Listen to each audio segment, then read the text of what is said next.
ಓಂ ಶ್ರೀ ಗುರು ಬಸವಲಿಂಗಾಯ ನಮಃ. ಸರ್ವರಿಗೂ ಶರಣು ಶರಣು. ಪತಂಜಲಿ ಯೋಗ ಸೂತ್ರದಲ್ಲಿ 14ನೆಯ ಸೂತ್ರ ಅಂದರೆ ಅಭ್ಯಾಸ ಹೇಗಿರಬೇಕು, ಅದನ್ನು ಹೇಗೆ ಗಟ್ಟಿ ಮಾಡಿಕೊಳ್ಬೇಕು ಅನ್ನುವ ಮಾತನ್ನು ಹೇಳ್ತಾರೆ. ಸತು ದೀರ್ಘಕಾಲ ನೈರಂತರ್ಯ ಸತ್ಕಾರ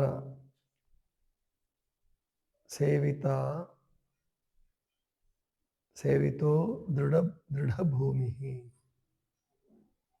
ಅಂದ್ರೆ ಅಭ್ಯಾಸ ಹೇಗಿರಬೇಕು, ಯಾವುದೇ ಅಭ್ಯಾಸ ಇರಲಿ, ಅದರಲ್ಲೂ ನಾವು ವಿದ್ಯೆ ಕಲಿಯುವಾಗ ಮತ್ತು ಒಳ್ಳೆಯದನ್ನು ಅಭ್ಯಾಸ ಮಾಡುವಾಗ, ಚಿತ್ತವೃತ್ತಿಗಳನ್ನು ನಿರೋಧಿಸುವಾಗ ತಾಳ್ಮೆ ಬೇಕಾಗುತ್ತೆ ಮತ್ತು ದೀರ್ಘಕಾಲ ಬೇಕಾಗುತ್ತೆ, ನಿರಂತರವಾಗಿ ಇರಬೇಕಾಗತ್ತೆ. ಸತು ಅದು ಅಭ್ಯಾಸ ಹೇಗಿರ್ಬೇಕಪ್ಪ ಅಂದರೆ ದೀರ್ಘಕಾಲ. ಅಂದ್ರೆ ಅವಸರ ಮಾಡೋಂಥದ್ದು ಪ್ರವೃತ್ತಿ ಇವಾಗ ಜಾಸ್ತಿ. ಪ್ರವಾದಿಗಳು ಮತ್ತು ಗುರುಗಳ ವ್ಯತ್ಯಾಸವನ್ನು ಹೇಳ್ತಾ ಇದ್ದೆ. ಪ್ರವಾದಿಗಳಿಗೆ ಸ್ವಲ್ಪ ಅವಸರ ಇರ್ತದೆ. ಯಾಕಂದ್ರೆ ಅದು ಎಷ್ಟೋ ದಿನಗಳಿಂದ ಪ್ರವಾದಿಗಳ ಬರುವಿಕೆಗಾಗಿ ಕಾಯ್ತಾ ಇರುತ್ತೆ ಜಗತ್ತು. ಅವರು ಹೊಸ ತತ್ವಗಳನ್ನು, ಹೊಸ ಧರ್ಮವನ್ನು ಕೊಡ್ತಾರೆ. ಅದು ಹೆಚ್ಚು ಹೆಚ್ಚು ಅನುಷ್ಠಾನಗೊಳ್ಳಬೇಕು, ಹೆಚ್ಚು ಜನರಿಗೆ ಪ್ರಾಪ್ತಿ ಆಗಬೇಕು ಅನ್ನುವಂಥ ಕಾಳಜಿ ಇರ್ತದೆ ಅವರಿಗೆ. ಅದು ಬೀಜ ಸಂಗ್ರಹ ಇದ್ದ ಹಾಗೆ. ಆದ್ಮೇಲೆ ಸ್ವಲ್ಪ ಬೆಳೆನೂ ಬರಂಗಿಲ್ಲ ಅಂತ ಏನಲ್ಲ. ಆದರೆ ಪ್ರವಾದಿಗಳ ಕಾಲವನ್ನ, ಪ್ರವಾದಿಗಳ ಚಳುವಳಿಯನ್ನ, ಪ್ರವಾದಿಗಳ ರೀತಿಯನ್ನು ಬೀಜಕ್ಕೆ ಹೋಲಿಸ್ಕೊಳ್ಳೋದು, ಬೀಜ ಸಂಗ್ರಹ ಮಾಡ್ತಾರೆ. ಆದರೆ ಧರ್ಮದ ಬೆಳೆ ಬರಬೇಕಾದ್ರೆ, ಯೋಗದ ಬೆಳೆ ಬರಬೇಕಾದ್ರೆ, ಸಮಾಧಿಯ ಬೆಳೆ ಬರಬೇಕಾದ್ರೆ ಅದು ನಿಧಾನ ಆಗಬೇಕಾಗ್ತದೆ, ನಿಧಾನಗತಿ ಇರಬೇಕಾಗುತ್ತೆ. ಎಲ್ಲ ಧರ್ಮಗಳಲ್ಲೂ ಅಷ್ಟೇ. ಪ್ರಾರಂಭದಲ್ಲಿ ಕೆಲವರು ಅದನ್ನು ಚೆನ್ನಾಗಿ ಅನುಷ್ಠಾನ ಮಾಡ್ತಾರೆ. ಅವರು ಪೂರ್ವಜನ್ಮದಲ್ಲಿ ಸಂಸ್ಕಾರಿತ ಆತ್ಮಗಳು, ಅವ್ರಿಗೆ ಬೇಗ ಸಿದ್ಧಿ ಸಾಧ್ಯ ಆಗುತ್ತೆ. ಈಗ ಮಹಾದೇವಿ ಅಕ್ಕ ತೀರಾ ಸಣ್ಣ ವಯಸ್ಸಿನಲ್ಲೇ ಅವರಿಗೆ ವೈರಾಗ್ಯ ಬಂತು. ಅತ್ಯಂತ ಕಷ್ಟವನ್ನು ಸಹಿರಿಸಿ 10-20 ಜನ್ಮಗಳಲ್ಲಿ ಸಾಧಿಸಬಹುದಾದಂಥದ್ದನ್ನ ಒಂದೇ ಜನ್ಮದಲ್ಲಿ ಸಾಧಿಸಿದ್ರು. ಆದರೆ ನೀವು ಹಾಗೆ ಮಾಡಕ್ಕೆ ಹೋಗ್ಬಾರ್ದು. ಹಾಗೆ ಮಾಡಕ್ಕೆ ಹೋದ್ರೆ ತೊಂದರೆಗೆ ಸಿಕ್ಕಾಕೊಳ್ತೀವಿ, ಜೊತೆಗೆ ಮೊದಲಿಗಿಂತಲೂ ಹೆಚ್ಚು ದುಃಖವನ್ನು ಅನುಭವಿಸ್ತೀವಿ. ಪ್ರಭುಲಿಂಗಲೀಲೆಯಲ್ಲಿ ಚಾಮರಸನು ಈ ಮಾತನ್ನು ಹೇಳ್ತಾನೆ. ಮತ್ತು ಪ್ರವಾದಿಗಳಲ್ಲಿ ಅವಸರ ಇರುತ್ತೆ ಅಂತ ಅಂದ್ರೂ ಕೂಡ ಬಸವಣ್ಣನವರು ಸ್ವತಃ ಒಂದು ವಚನದಾಗ ಹೇಳ್ತಾರೆ, ಮೆಲ್ಲ ಮೆಲ್ಲನೆ ಭಕ್ತನಪ್ಪೆ, ಮೆಲ್ಲ ಮೆಲ್ಲನೆ ಮಹೇಶ್ವರನಪ್ಪೆ, ಮೆಲ್ಲ ಮೆಲ್ಲನೆ ಪ್ರಸಾದಿಯಪ್ಪೆ, ಮೆಲ್ಲ ಮೆಲ್ಲನೆ ಪ್ರಾಣಲಿಂಗಿಯಪ್ಪೆ, ಮೆಲ್ಲ ಮೆಲ್ಲನೆ ಶರಣನಪ್ಪೆ, ಮೆಲ್ಲ ಮೆಲ್ಲನೆ ಐಕ್ಯನಪ್ಪೆ, ಎಡಹು ಕುಳಿಗಳ ದಾಟಿ ಕಡೆಗೆ ನಿಮ್ಮಿಂದ ಅಧಿಕನಪ್ಪೆ. ಅದು ಮೆಲ್ಲ ಮೆಲ್ಲನೆ. ಚನ್ನಬಸವಣ್ಣ ಅದನ್ನು ಒಪ್ಪಿಲ್ಲ. ತಕ್ಷಣ ಒಂದು ವಚನ ಹೇಳ್ತಾರವರು, ಏನು ಮರುಜೀವಣಿ ಕುಡ್ದಿದ್ದೀನಪ್ಪ ಬಸವಣ್ಣ, ನೀನೇನು ಅಮೃತ ಕುಡ್ದಿದೀಯ, ಮೆಲ್ಲ ಮೆಲ್ಲಗೆ ಆಗಲ್ಲ. ಒಂದು ಸ್ಥಳದಲ್ಲಿ ಎಲ್ಲ ಸ್ಥಳವನ್ನು ಆಗು ಮಾಡ್ಕೋಬೇಕು ಅಂತ ಹೇಳಿದ. ಇದರ ಅರ್ಥ ಅವಸರ ಮಾಡಬೇಕು ಅಂತ ಅಲ್ಲ. ಮತ್ತು ಚನ್ನಬಸವಣ್ಣನವರ ನಿಲುವು ಅದೇ ಪ್ರವಾದಿಯ ನಿಲುವು. ಆದರೆ ನೀವು ಸಾಧಕರು, ಭಕ್ತರು ನಮ್ಮದು ನಿಧಾನವಾಗಿ ನಿಧಾನಗತಿಯಲ್ಲೇ ಸಾಗಬೇಕು. ನಿಧಾನಗತಿಯಲ್ಲಿ ಸಾಗಬೇಕು ಅಂತ ಹೇಳ್ಬಿಟ್ಟು ಸಾಧನೆ ಬಿಟ್ಟು ಬಿಡೋದಲ್ಲ, ಅದನ್ನು ನಮ್ಮ ಲಕ್ಷ್ಯದಲ್ಲಿ ಇಟ್ಕೊಂಡಿರ್ಬೇಕು. ದೀರ್ಘಕಾಲ ಇಟ್ಕೊಳ್ಬೇಕು ಅವಕಾಶವನ್ನ. ಜೊತೆಗೆ ನಿರಂತರವಾಗಿರ್ಬೇಕು. ಈಗ ಉದಾಹರಣೆಗೆ ಪ್ರಾರ್ಥನೆ ಮಾಡ್ತೀವಲ್ಲ, ಇದನ್ನೇ ಉದಾಹರಣೆ ತಗೊಳ್ಳಿ. ಯಾರೇ ಒಬ್ರು ಹೊಸದಾಗಿ ಬಂದಾಗ ಅವ್ರಿಗೆ ಪ್ರಾರ್ಥನೆಗೆ ಬರಕ್ ಮನ್ಸಾಗಲ್ಲ, ಅಥವಾ 2-3 ದಿವಸ ಬರ್ತಾರ. ಅವ್ರು ಹೊಸದಾಗಿದ್ದಾಗ 2-3 ದಿವಸ ಬರ್ತಾರೆ, 1 ವಾರ ಬರ್ತಾರೆ, ಆಮೇಲೆ ಮಲ್ಕೊಳ್ಳೋಣಪ್ಪ ಅಂತ ಅನ್ಸುತ್ತೆ. ಅದರಲ್ಲೂ ಈ ಚಳಿಗಾಲದಲ್ಲಿ ಎಲ್ರಿಗೂ ಸಾಮಾನ್ಯವಾಗಿ ಬೇಡಪ್ಪ, ಯಾಕಾದ್ರೂ ಬೆಲ್ ಹೊಡಿತಾರೋ, ಯಾಕಾದ್ರೂ ಕರೀತಾರೋ ಅಂತ ಅನ್ಸಬಹುದು. ಆದರೆ ಈ 1 ವಾರ, 15 ದಿವಸ, ತಿಂಗಳು, 1.5 ತಿಂಗಳು, 2 ತಿಂಗಳು, 3 ತಿಂಗಳು ನೀವು ಒಂದು ಅಭ್ಯಾಸವನ್ನು ಮಾಡ್ಕೊಂಬಿಡಿ. ಆಮೇಲೆ ಅದನ್ನು ಬಿಡಕ್ಕಾಗಲ್ಲ. 3 ತಿಂಗಳ ತನಕ ಒಂದು ಸತತವಾಗಿ ನಾವೇನಾದ್ರೂ ಒಂದು ಅಭ್ಯಾಸವನ್ನು ಮಾಡ್ಕೊಂಡ್ವಿ ಅಂದರೆ, ಒಂದು ವೇಳಾಪಟ್ಟಿಯನ್ನ ಸಾಧಿಸಿದ್ವಿ ಅಂತಂದ್ರೆ ಅದು ಗಟ್ಟಿ ಆಗತ್ತೆ. ಸಾಮಾನ್ಯದ್ದು ಕೆಲಸ ಮಾಡಕ್ ಮನ್ಸಿರಲ್ಲ. ಈ ಉದಾಹರಣೆಗೆ ಹೊಸದಾಗಿ ನಾವು ಕೆಲ್ಸಕ್ಕೆ ಹೋಗ್ತೀವಿ, ಎಲ್ಲ ಒಂದ್ ಕಡೆ ಕೆಲ್ಸಕ್ಕೆ ಸೇರ್ಕೊಳ್ತೀವಿ, ಕೆಲಸ ಮಾಡಕ್ ಮನ್ಸಾಗಲ್ಲ. 1-2 ದಿವಸ ಮಾಡ್ತೀವಿ ಚೆನ್ನಾಗಿ, ಅಥವಾ ಒಂದು 15 ದಿವಸ ಮಾಡಿಬಿಡ್ತೀವಿ, ಆಮೇಲೆ ಬೇಡ ಅಂತ ಅನ್ಸುತ್ತೆ. ಅದಕ್ಕೆ ಈ ಸಂಬಳ ಪದ್ಧತಿ ಯಾಕೆ ಬಂದಿದೆ ಅಂದರೆ, ಅದು ಸಂಬಳ ತಪ್ಪುತ್ತಲ್ಲ ಅನ್ನೋ ಕಾರಣಕ್ಕಾದ್ರೂ ಆಗಲಿ, ಅಥವಾ ಅದು ಬರುತ್ತಲ್ಲ ಅನ್ನೋ ಆಸೆಗೋಸ್ಕರನಾಗಲಿ ಮಾಡಲಿ ಅನ್ನೋ ಕಾರಣಕ್ಕೆ ಇದನ್ನು ನಮ್ಮ ಹಿರಿಯರು ಮಾಡಿರ್ತಕ್ಕಂಥದ್ದು. ಇಲ್ಲಾಂದರೆ ಸುಮ್ಮನೆ ಏನೋ ಒಂದಿಷ್ಟು ಕೊಟ್ಟೋದು, ಪ್ರಸಾದ ಮಾಡೋದು ಹಿಂಗಿತ್ತು ಮೊದಲು ಮಠಗಳಲ್ಲಿ. ನಮ್ಮ ಮಠಗಳಲ್ಲೂ ಹಂಗೆ ಇತ್ತು, ಮಠಗಳಲ್ಲಂತೂ ಹಾಗೇ ಇತ್ತು. ಸಂಬಳ ತಗೊಂಡು ಮಾಡೋದು ಅಪರಾಧ ಅಂತ ಅನ್ಕೊಂಡ್ಬಿಟ್ಟಿದ್ರು. ಇಲ್ಲ, ಅದೇನಲ್ಲ, ಅಪರಾಧ ಏನಲ್ಲ. ಪಾಶ್ಚಿಮಾತ್ಯರಿಂದ ನಾವು ಇದನ್ನು ಕಲಿಬೇಕು. ಸಂಬಳ ತಗೊಂಡು ಮಾಡೋದು ಅಪರಾಧ ಅಲ್ಲ. ಆದರೆ ಆ ಸಂಬಳ ಕೊಡೋರು ಇದು ಆಳುಗಳಿಗೆ ಕೊಡ್ತೀವಿ ಅನ್ನೋ ಭಾವನೆಯಿಂದ ಕೊಡಬಾರ್ದು. ತಗೊಳ್ಳೋರು ಸದ್ಯ ಬಂದ್ಬಿಡ್ಲಿ, ನಮಗೆ ಬರೋದೆಲ್ಲ ಬಂದ್ಬಿಡ್ಲಿ, ಕೆಲಸ ಹೆಂಗಾದ್ರೂ ಮಾಡಿ ತಪ್ಪಿಸೋಣ ಅನ್ನೋದು ಬರಬಾರ್ದು. ಅಲ್ಲಿ ಇದು ನನ್ನ ಕೆಲಸ ಅನ್ನುವಂಥದ್ದು ಕೆಲಸ ಮಾಡೋರ್ಗಿರ್ಬೇಕು. ಇವರು ನನ್ನವರು, ಇವರು ನಮ್ಮವರು, ನಮ್ಮ ಸಂಸ್ಥೆಯವರು, ನಮಗೆ ಸಂಬಂಧಪಟ್ಟಂಥವರು.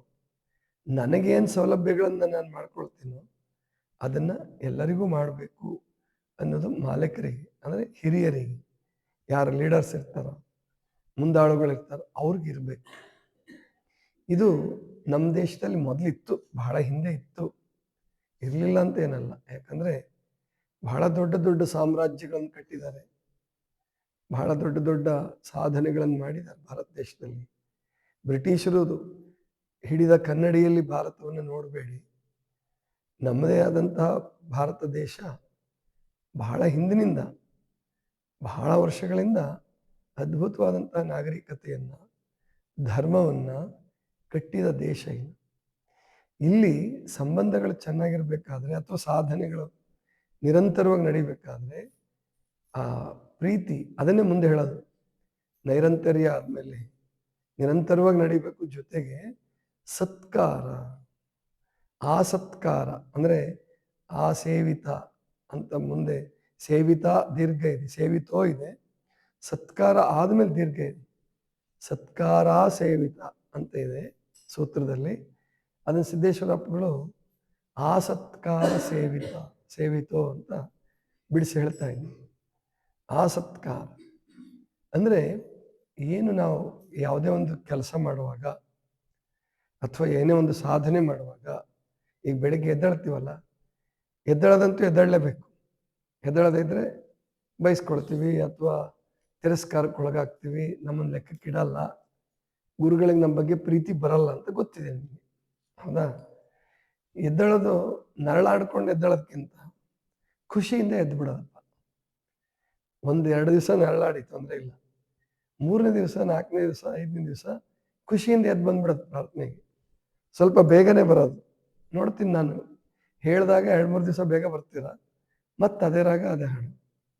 ಏನೋ ಮಂಜು, ಬೇಗ ಬಂದು ನೀವು ವ್ಯವಸ್ಥೆ ಮಾಡಬೇಕು. ಮೊದಲು ಇಲ್ಲೆಲ್ಲ ರೆಡಿ ಇರಬೇಕು. ಗುರುಗಳು ಬರೋ ಹೊತ್ತಿಗೆ ಎಲ್ಲರೂ ಬಂದರೆ ಅದು ನಿಜವಾದ ಪ್ರೀತಿ, ಅದ ಆ ಸತ್ಕಾರ. ಗುರುಗಳಿಗೆ ಸತ್ಕಾರ ಮಾಡೋದನ್ನು ಬರೀ ಶಾಲೋತ್ಸವ ಮಾಲೆ ಹಾಕ್ಬಿಡೋದಲ್ಲ, ಆ ಸತ್ಕಾರ ಅಲ್ಲ. ಅದು ಏನೋ ಒಂದು ಮಾಧ್ಯಮ ಅಷ್ಟೇ. ಆದರೆ ಅದಕ್ಕಿಂತ ಹೆಚ್ಚಾಗಿ ಗುರುಗಳ ಹೇಳಿದ ನಿಯಮಗಳನ್ನು ನಾವೇನು ಪಾಲಿಸ್ತೀವಲ್ಲ, ಅದು ಸತ್ಕಾರನೇ, ನನಗೆ ಗೌರವಿಸಿದ ಹಾಗೆ. ಹಾಗೇನೆ ನಿಮಗೆ ನಾನು ಪ್ರಾರ್ಥನೆ ಮಾಡಿ ಅಂತ ಹೇಳಿಬಿಟ್ಟು ನೀವು ಪ್ರಾರ್ಥನೆ ಮಾಡಿ, ನಾನು ಬಂದರೆ ಬಂದೆ, ಬಿಟ್ಟರು ಬಿಟ್ಟೆ. ಇಂಥ ಅನೇಕ ಗುರುಗಳಿದ್ದಾರೆ ಮಠಗಳಲ್ಲಿ. ಅನೇಕ ಮಠಗಳಲ್ಲಿ ಅನೇಕ ಗುರುಗಳು ಹಿಂಗೆ ಮಾಡ್ತಾರೆ. ನೀವು ಪ್ರಾರ್ಥನೆ ಮಾಡಿರಿ, ನೀವು ಪೂಜೆ ಮಾಡಿರಿ, ನಾವು ವ್ಯವಹಾರ ಮಾಡ್ತೀವಿ. ಅಂದರೆ ಮಾತಾಡ್ಕೊತ ಕೂಡ್ತೀವಿ, ಯಾರಾದರೂ ಬಂದಿರ್ತಾರೆ, ಭಕ್ತರು ಬಂದಿರ್ತಾರೆ, ದರ್ಶನ ಕೊಡ್ತೀವಿ ಅಂತ ಹೇಳ್ತಾರೆ. ದರ್ಶನ ಅಲ್ಲ ಅದು, ಅದು ದರ್ಶನ ಕೊಟ್ಟಂಗಲ್ಲ, ಅದು ವ್ಯವಹಾರ ಮಾಡ್ದಂಗೆ ಅಷ್ಟೇ.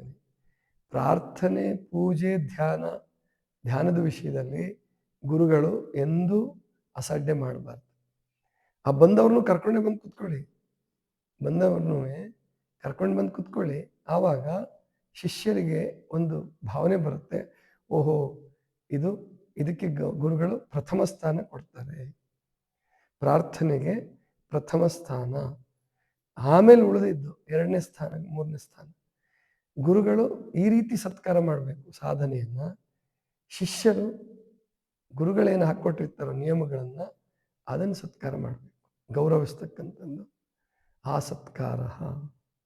ಅಂದರೆ ಮಾಡುವ ಸಾಧನೆಯಲ್ಲಿ ಕಸ ಹೊಡಿತಾ ಇದ್ರೆ ಏನೋ ಹೊಡಿಬೇಕಲ್ಲ, ಬೈತಾರಲ್ಲ, ಇಲ್ಲದಿದ್ರೆ ಕಸ ಕಂಡ್ರೆ ಬೈತಾರಲ್ಲ ಅಂತ ಹೊಡೆಯೋದಲ್ಲ. ಇದರಿಂದ ಇದು ನನ್ನ ಉದ್ಧಾರಕ್ಕಾಗಿ ಹೊಡಿತಕ್ಕಂಥದ್ದು.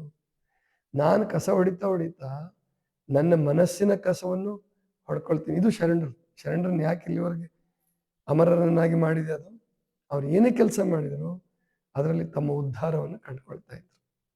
ಅದು ಸತ್ಕಾರ. ನಾವು ಮಾಡುವ ಸಾಧನೆಗೆ, ನಾವು ಮಾಡುವ ಕಾಯಕಕ್ಕೆ ಸತ್ಕಾರ ಕೊಡೋದು ಅಂದರೆ ಅದನ್ನು ಪ್ರೀತಿಯಿಂದ ಮಾಡೋದು, ನಮ್ಮ ಸಂತೋಷಕ್ಕಾಗಿ ಮಾಡೋದು. ಅದೆಷ್ಟೇ ಕಠಿಣವಾದ ಕೆಲಸ ಇರಲಿ, ಎಷ್ಟೇ ಕಠಿಣವಾದ ಕೆಲಸ ಇದ್ರೂ ಕೂಡ ಅದನ್ನು ಪ್ರೀತಿಯಿಂದ, ಜೊತೆಗೆ ಸಮಯಕ್ಕೆ ಸರಿಯಾಗಿ ಮುಗಿಸೋದು, ಸಮಯಕ್ಕೆ ಸರಿಯಾಗಿ ಆರಂಭ ಮಾಡೋದು. ಈಗ ರಮೇಶ್ ಅಣ್ಣ ಎಬ್ಸಿದ ಕೂಡಲೇ ಎದ್ದು ಬಿಟ್ರೆ ಸಮಸ್ಯೆ ಇಲ್ಲ, ಎಲ್ಲರೂ ನಮಗಿಂತ ಬೇಗ ಬರ್ಬೋದು. ನೀವು 5 ನಿಮಿಷ ಬೆಲ್ಲೊಡೆಯೋದು ಕಾಯಬೇಡಿ. ಎಲ್ಲರ ಹತ್ರನೂ ವಾಚ್ ಇರ್ತದೆ, ಎಲ್ಲರ ಹತ್ರನೂ ಮೊಬೈಲ್ ಇರ್ತದೆ. ಯಾಕೆ 5:35ಕ್ಕೆ ಬಂದ್ರೇನು ನಿಮಗೇನು ಬಹಳ ತೊಂದರೆನಾ? ಅಥವಾ ದಂಡ ತಗೊಳ್ತೀವಿ? ಬೇಗ ಬಂದರೆ ದಂಡ ತಗೊಳ್ತಾರೆ. 5:40ಕ್ಕೆ ಬೆಲ್ ಹೊಡೆಯೋದು ಅಂದರೆ ನೀವು ಬೆಲ್ ಹೊಡೆಯೋರಿಗೆ ಬಂದು ಎಚ್ಚರಿಸ್ಬೇಕು. ನೀವು, ನಾನು ಬೆಲ್ ಮಾಡೋದಲ್ಲ ಅಲ್ಲಿಂದ. ಆವಾಗ ನೀವು ನಿಜವಾದ ಸತ್ಕಾರ ಜೀವಿಗಳು. ಅಂದರೆ ನೀವು ಅದನ್ನು ಗೌರವಿಸ್ತಾ ಇದ್ದೀರಾ, ನಿಮ್ಮನ್ನೇ ನೀವು ಗೌರವಿಸ್ಕೊಂಡಂಗೆ. ಅದು ನೀವು ನಿಯಮಗಳನ್ನು ಗೌರವಿಸಿದರೆ, ನೀವು ಸಮಯವನ್ನು ಗೌರವಿಸಿದರೆ ನಿಮ್ಮನ್ನೇ ನೀವು ಗೌರವಿಸ್ಕೊಂಡಂಗೆ. ಅದಕ್ಕೆ ದೊಡ್ಡವರಾಗೋರು ಯಾರು ಪ್ರಧಾನಮಂತ್ರಿಗಳಾಗ್ತಾರೆ, ಯಾರು ದೊಡ್ಡವರಾಗ್ತಾರೆ, ದೊಡ್ಡ ಸಾಧಕರಾಗ್ತಾರೆ, ನೊಬೆಲ್ ಪ್ರೈಸ್ ತಗೊಳ್ತಾರೆ, ಸುಮ್ಮನೆ ಬಂದಿರಲ್ಲ ಅವ್ರಿಗೆ. ಅವರು ಮೊದಲು ಮೌಲ್ಯಗಳನ್ನು ಗೌರವಿಸ್ತಾರೆ, ಸಮಯವನ್ನು ಗೌರವಿಸ್ತಾರೆ, ಆಮೇಲಿಂದ ಬೇರೆದನ್ನೆಲ್ಲ ಗೌರವಿಸ್ತಾರೆ. ಆದ್ದರಿಂದ ಅದು ಅವರಿಗೆ ಆ ಗೌರವವನ್ನು ತಂದುಕೊಡ್ತದೆ. ಯಾರು ಸಮಯವನ್ನು ಗೌರವಿಸೋದಿಲ್ಲ, ಯಾರು ಮೌಲ್ಯಗಳಿಗೆ ಗೌರವ ಕೊಡೋದಿಲ್ಲ, ಸತ್ಕಾರ ಮಾಡೋದಿಲ್ಲ, ಅವರಿಗೆ ಸತ್ಕಾರ ಸಿಕ್ಕಲ್ಲ. ಸಿಕ್ಕರೂ ಕೂಡ ಅದು ತಾತ್ಕಾಲಿಕ ಅಥವಾ ಹೇಳಿ ಮಾಡಿಸ್ಕೊಂಡ ಸತ್ಕಾರ ಅಂತ ತಿಳಿಯಬಹುದು. ಅದಕ್ಕೆ ಆ ಸತ್ಕಾರ ಸೇವಿತ ಅಂದ್ರೆ ಇಲ್ಲಿ ನಾವು ಹೇಗೆ ಆಹಾರ ಸೇವನೆ ಮಾಡ್ತೀವಲ್ಲ ಅದೇ ಅರ್ಥ ಇಲ್ಲಿ ಬರೋದು ಕೂಡ. ಸೇವಿತ ಅಂದರೆ ನಿರಂತರವಾಗಿ ಮತ್ತು ದೀರ್ಘಕಾಲ ಗೌರವಪೂರ್ಣವಾಗಿ ಪ್ರೀತಿಯಿಂದ ಸಾಧನೆ ಮಾಡೋದು ಕೂಡ ಅದು ಸ್ವೀಕರಿಸಿದ ಹಾಗೆ. ನಮಗೆ ನಾವು ಸ್ವೀಕರಿಸಿದ ನೋಡಿ, ಪ್ರಾರ್ಥನೆ ಸಂತೋಷದಿಂದ ಪ್ರಾರ್ಥನೆ ಮಾಡಿ ನಿಮ್ಮ ಮುಂದಿನ ಕೆಲಸದಲ್ಲಿ ತೊಡಗಿದರೆ ಹೊಟ್ಟೆ ತುಂಬ್ದಂಗೆ ಆಗ್ತದೆ. ವಾಕಿಂಗ್ ಮಾಡೋದಿಲ್ಲ. ಮೊದಲನೇ ದಿನ 2ನೇ ದಿನ ನಾನು ಮೇಲ್ಗಡೆಯಿಂದ ಬರುವಾಗ ಮೇಲೆ ವಾಕಿಂಗ್ ಮಾಡ್ತಿದ್ದೆ. ಈ ಕೆಳಗಡೆ ಬರ್ತೀನಲ್ಲ, ಮೊದಲು ಬರುವಾಗ 2 ದಿವಸ ಏನೋ ಒಂಥರ ಅನ್ನಿಸ್ತು, ಏನು ಬಿಡು ಇಲ್ಲೇ ಮಾಡಿಬಿಡೋಣ ಅನ್ನಿಸ್ತು. ಮನಸ್ಸು ಹೇಳ್ತು, ಇಲ್ಲ ಇಲ್ಲಿ ಮಾಡೋದ್ರಿಂದ ಪ್ರಯೋಜನ ಇಲ್ಲ, ಇದು ಸಮತಟ್ಟು ನೆಲ, ಮತ್ತು ಅಲ್ಲಿ ಕೆಳಗಡೆ ಹೋದರೆ ಯಾರು ಬರ್ತಾರೋ ಏನೋ, ಯಾರು ಕರ್ಕೊಂಡು ಹೋಗ್ತಾರೋ ಏನೋ ವಾಕಿಂಗ್. ಆ ಕರ್ಕೊಂಡು ಹೋಗೋರು ಇದ್ದೇ ಇರ್ತಾರೆ, ಯಾರೋ ಬಂದೇ ಬರ್ತಾರೆ. ಆದರೆ ನಮಗೇನು ಮನಸ್ಸು ನೆಪ ಹೇಳುತ್ತೆ, ನೆಪ ಹೇಳ್ಬಿಟ್ಟು ತಪ್ಪಿಸ್ಕೊಳಕ್ಕೆ ನೋಡುತ್ತೆ. ಯಾವುದೇ ಒಳ್ಳೆ ಕೆಲಸಗಳನ್ನು ಚಿತ್ತ ಅದನ್ನು ಈ ಸೋಮಾರಿತನ ಮತ್ತು ಈ ಉಡಾಫೆತನಗಳು, ಆಮೇಲಿಂದ ಮಾಡಿದ್ರೆ ಆಯ್ತು ಬಿಡು, ನಾಳೆ ನೋಡಿದ್ರೆ ಆಯ್ತು ಬಿಡು, ಕೊಟ್ರೆ ಆಯ್ತು ಬಿಡು, ಇದೆಯಲ್ಲ, ಇದು ಒಂದು ಕೆಟ್ಟ ಗುಣನೇ. ಗೊತ್ತಾಯ್ತಲ್ಲ, ಮುಂದೂಡಬಾರ್ದು. ನಾನು ಒಂದೆರಡು ದಿವಸ ಬಂದೆ ಕೆಳಗಡೆ, ಇವಾಗ ಕೆಳಗಡೆ ಬಂದರೆ ಸಂತೋಷ ಆಗುತ್ತೆ. ಹಾಗೆ ಅಂದರೆ ಬೇವಿನ ರಸ ಕುಡಿದ ಹಾಗೆ, ಔಷಧಿ ಕುಡಿದ ಹಾಗೆ ಅನ್ನಿಸ್ತದೆ ಮೊದಲು, ಒಳ್ಳೆಯವೆಲ್ಲವು. ಅದಕ್ಕೆ ಬಸವಣ್ಣವ್ರು ಹೇಳಿರೋದು, ಅಧರಕ್ಕೆ ಕಹಿ ಉದರಕ್ಕೆ ಸಿಹಿ, ಕೂಡಲ ಸಂಗನ ಶರಣರ ವಚನ ಬೇವಸವಿದಂತೆ. ಅದೆಲ್ಲದೂ ಅಷ್ಟೇ, ಬರೀ ವಚನಗಳಷ್ಟೇ ಅಂತಲ್ಲ. ಯೋಗ ಮಾರ್ಗ ಇರಲಿ, ಒಂದೇನೋ ಸಾಧನೆ, ಸಂಗೀತ ಅಭ್ಯಾಸ ಮಾಡೋದಿರಲಿ, ಬರವಣಿಗೆ ಇರಲಿ. ಬರವಣಿಗೆ ಮಾಡೋದು ಅಷ್ಟೇ, ಮೊದಲು ಶುರು ಮಾಡೋದು ಬಹಳ ಕಷ್ಟ. ಶುರು ಮಾಡಿದ ಮೇಲೆ ಬರ್ಕೊಂಡು ಹೋಗ್ಬಿಡ್ತೀವಿ. ಆದರೆ ನೆಪ ಹಾಕಿ ಹಾಕಿ ಹೇಳಿ ಹೇಳಿ ಮುಂದೂಡ್ತಾ ಇರುತ್ತೆ ಮನಸ್ಸು. ಅದನ್ನು ಬಿಡಬೇಕು ಅಂದರೆ ನಾವು ಮಾಡುವ ಕೆಲಸವನ್ನು ಪ್ರೀತಿಸಬೇಕು.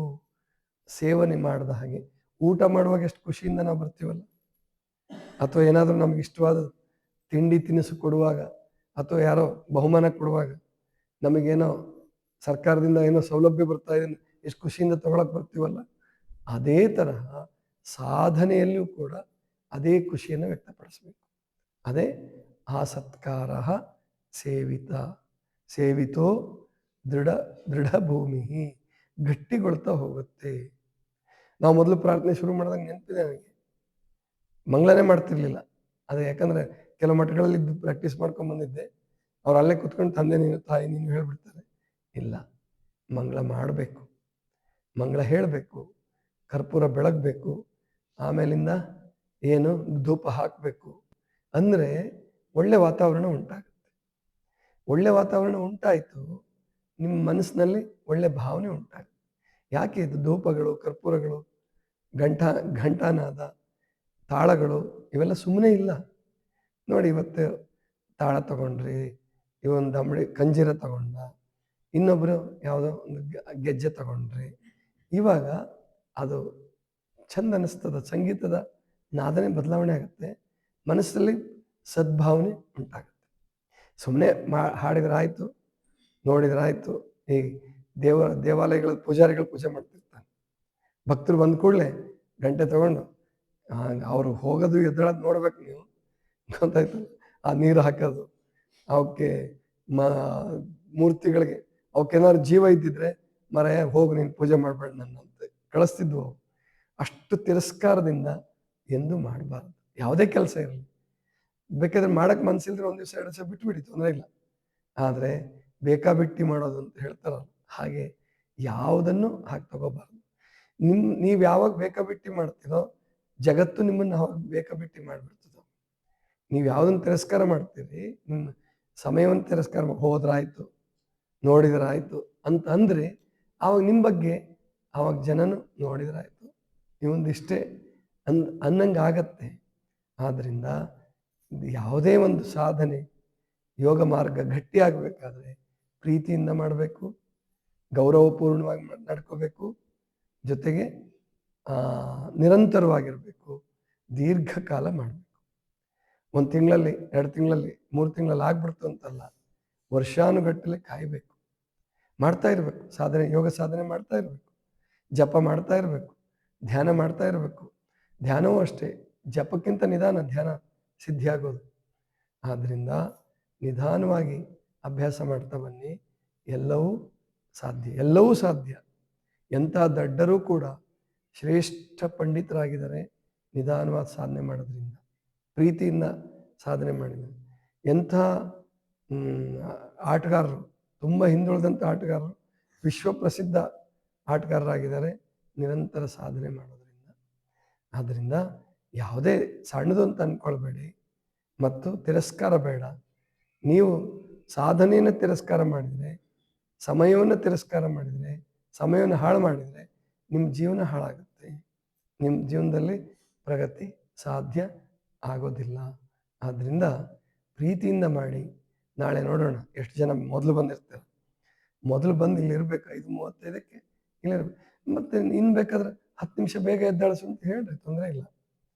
ಆದರೆ ನಾನು ಬಂದ ಮೇಲೆ ನೀವು ಪ್ರಾರ್ಥನೆ ಶುರುವಾದ್ಮೇಲೆ ಬರ್ತೀರ ಅಂದರೆ ಅದನ್ನು ಪ್ರಾರ್ಥನೆಗೆ ಮಾಡೋ ಅವಮಾನ ಅಲ್ಲ, ನಿಮಗೆ ನೀವೇ ಮಾಡ್ಕೊಳ್ಳೋ ಅವಮಾನ. ನೀವೆಷ್ಟು ಹಿಂದುಳಿದಿದ್ದೀರಾ, ನೀವೆಷ್ಟು ನಿಮ್ಮ ಜೀವನದ ಬಗ್ಗೆ ನಿಮ್ಗೆ ಅಸಡ್ಡೆ ಇದ್ದೀರಾ ಅನ್ನೋದನ್ನು ತೋರಿಸುತ್ತೆ. ಇದಿಷ್ಟು ಇವತ್ತಿನ ಚಿಂತನ. ಸರ್ವರಿಗೂ ಶರಣು ಶರಣ.